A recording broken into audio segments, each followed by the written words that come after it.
Tonight, I can report to the world that the strikes were a spectacular military success. Iran's key nuclear enrichment facilities have been completely and totally obliterated. Iran, the bully of the Middle East, must now make peace. If they do not, future attacks will be far greater and a lot easier.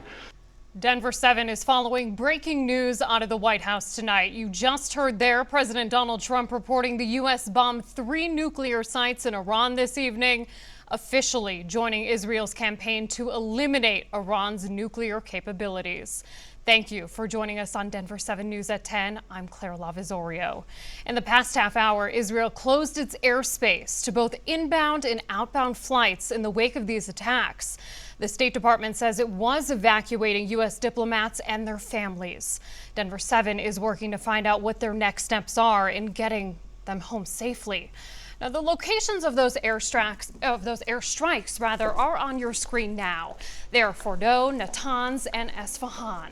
A senior Trump administration official confirms the president spoke with the Israeli Prime Minister Netanyahu to notify him of the plans for these strikes. Just 2 days ago, though, Trump set a 2-week deadline to decide whether the U.S. would join Israel and help strike Iran's nuclear facilities. The president and his national security team opting to carry out this military operation now with B-2 bombers. Tonight, concerns over retaliatory attacks from Iran. Iran's supreme leader had previously threatened retaliation against the U.S. if we attacked.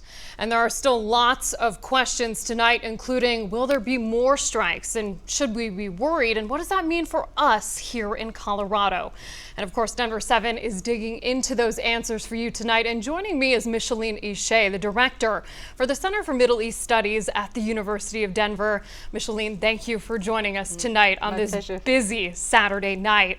Now, President Trump has called these strikes a spectacular military success and has promised even more. We don't know what will happen next, but from your expertise, what can we expect to happen next? I think that there will be certainly an expectations of some form of retaliations from the Islamic Republic of Iran. We know already that there are military bases, American military bases in Saudi Arabia, in Qatar, we have the Fifth Fleet in Bahrain, other military bases in the United Arab Emirates. Those are very vulnerable at this point in time, and certainly the governments in that area is watching very fearfully about possible retaliations from Iran. Then we have other possibility that could happen that, we could see, for instance, that some form of reawakening of late sleeper cells, even in the United States. We had actually some plot assassinations against American officials in the past, such as John Bolton and Mike Pompeo. Will that happen again? And that is sort of like a concern here in the United States itself. And then, of course, people are wondering whether the Iranians are going to blockade the Strait of Hormuz, which is the global arterial of maritime route, and would create situations in which oil price will soar. So there are a lot of those concerns. Of course, Israeli are concerns of retaliations as well. That brings us to the question of security. We've already had NYPD coming out saying they're deploying extra resources. Governor Polis asking his teams to be on alert. Should we be worried about retaliation here in Colorado and across the country?